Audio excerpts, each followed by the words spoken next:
Nay!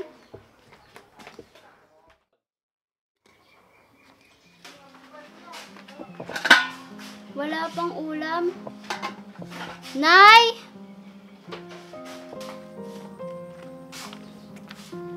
Nay, andyan po pala kayo. Kanina ko pa po kayo hinahanap.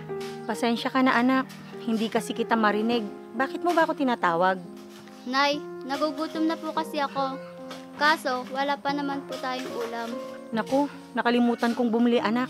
Naglalaba kasi ako, kaya hindi ko na namalayan yung oras. Pagpiprito na lang kita ng itlog anak, para makakain ka na. Magtitinapay na lang po ako, Nay, at kape. Sige anak, pupunta na muna ako sa tindahan para mangutang. Wag na po, Nay, ako na lang po ang pupunta. Huwag ka mag-alala, Nay. Hindi ako titigil hanggat hindi tayo maasenso. Para makaalis na tayo sa maliit na bahay na to. At para hindi ka na nagtitiis sa pabarya-barya ang kita mo dyan sa labada. Anak, wala namang masama sa paglalabada ko. Kita mo nga, nakakapag-aral ka dahil dito. Basta, Nay, hindi ako papayag na habang buhay na lang tayong ganito. Magsusumikap ako para makahaon tayo sa hirap. Alam ko yun anak, na ikaw lang ang makakatulong sa atin.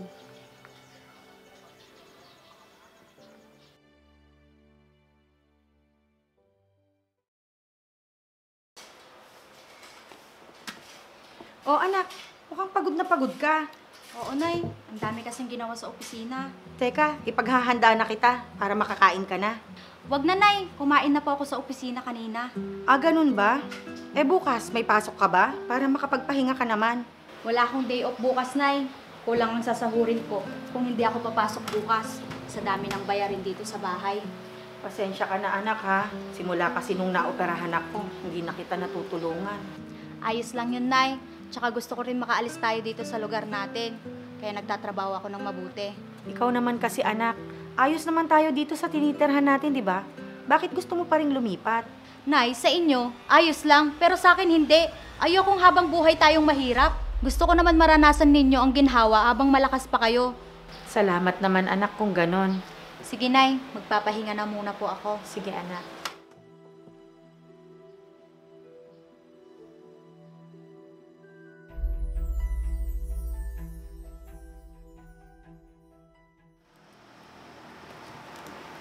Myla anak, malapit ng kaarawan mo. Hindi ka ba lalabas kasama ng mga kaibigan mo? Nay, kailan mo ba ako nakita nag-celebrate ng kaarawan ko? Sayang lang sa oras ko yan. At isa pa, gastos lang yan. Eh di ba nakuha mo na lahat ng gusto mo? Nakalipat na tayo sa malaking bahay. Nakabili ka na rin ng sasakyan.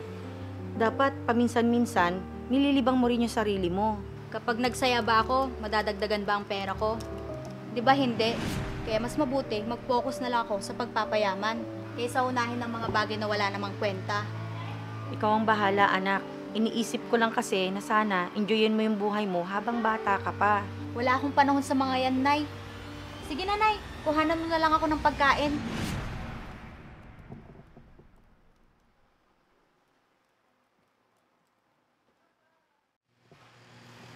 Mahal?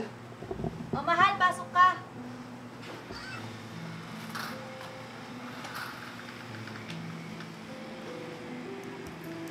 Mahal, akala ko ba day off mo ngayon? Mukhang busy ka naman ata. Oo, mahal. May tinatapos lang. Mahal, may gusto sana akong sabihin sa'yo. Ano yun? Mahal, di ba nangako ako sa'yo na lalabas tayo sa birthday mo? Pwede ba dito na lang tayo mag-celebrate sa inyo? Bakit? Wala ka na namang pera? May problema kasi sa bahay. Kaya yung pera sanang ilalaan ko para sa birthday mo, naibigay ko kay nanay. Ano ba yan, Renz? Hindi na naman tayo matutuloy dahil lang dyan sa pamilya mo? Matutuloy naman tayo. Mag-iiba nga lang ng plano. Ang hirap kasi sa inyo, ikaw lagi ang nakikita. Meron ka pa namang ibang mga kapatid ah. Alam mo naman, maliit lang sinasahod ng mga kapatid ko. Hindi ko na problema yon. Dapat marunong din silang tumulong sa mga magulang mo. Hindi palagi ikaw. Intindihin mo naman ako, mahal. Babawi ako sa susunod. Kahit wag ka nang bumawi. Dahil kung sakali matuloy man tayo, sa mumurahing restaurant mo lang din ako dadalhin. Dahil yun lang ang kaya ng pera mo.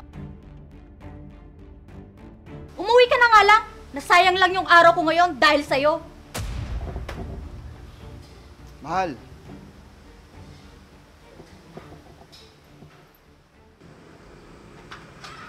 O anak, nakaalis na ba si Renz? Opo, kanina pa po.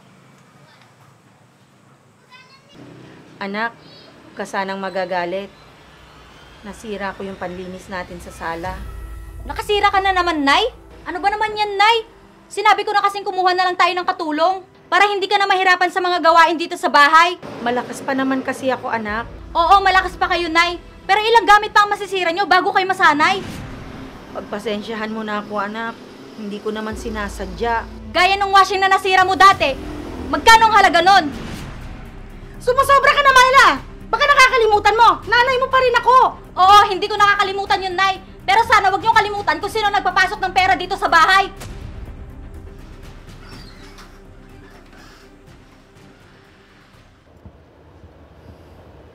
mahal.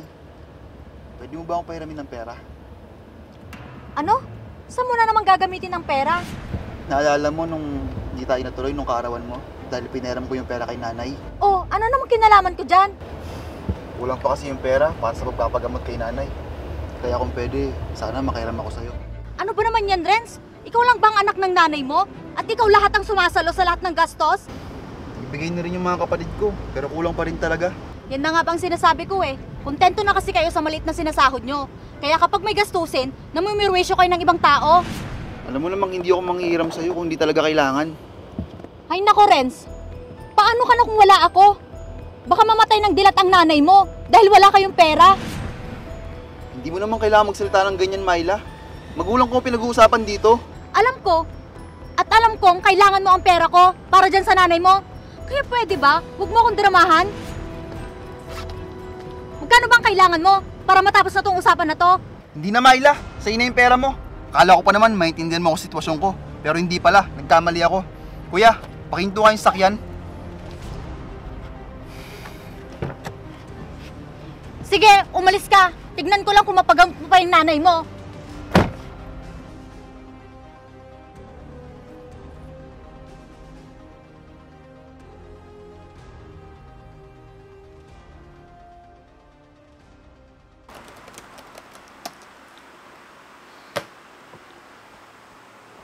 Ang ganda nito. Bilhin ko kaya to. Myla, anak. Parang napapansin ko, ilang buwan nang hindi dumadalaw dito si Renz. Nay, hiwalay na kami. Tsaka hindi naman siya kawalan. Ewan ko ba kung bakit kami nagtagal ng ilang taon. Hindi naman siya mayaman katulad ko. Anak, huwag ka naman ganyan sa kanya. Nagsimula ka rin naman sa wala, di ba? Ano ba yan, Nay? Magpatingin ka na kaya sa doktor. Ang tagal na ng ubo mo na yan. Myla, anak, huwag sanang baguhin ng pera ang pagkatao mo. Paano na lang pag nawala na ako? Sinong iintindi at uunawa sa'yo? Ano ba yung sinasabi mo, Nay? Sa dami ng pera ko, hindi ka madaling mamamatay. Kaya kitang ipagamot kahit saan mo gusto. Anak, kahit gaano kadami ang pera mo, hindi nito kayang bili ng lahat. Kaya matuto ka sanang pahalagahan ang mga taong totoong nagmamahal sa'yo. Hay naku, Nay. Magpapahinga na muna ako. Epekto lang yan ang kakapanood nyo ng drama.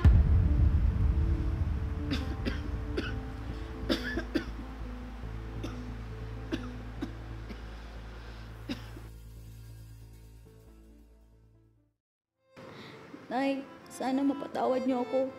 Kung nakinig lang sana ako sa inyo, edi sana kasama ko pa kayo hanggang ngayon. Yumaman nga ako pero nawala naman kayo.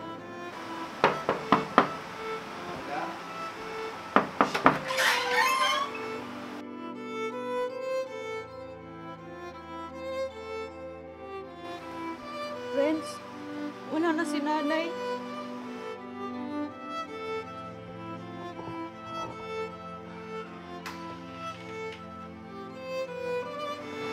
Ano ba nangyari kay tita? May malubha na pala siyang sakit. Hindi niya sinasabi sa akin. Napaka walang kwento ko, anak.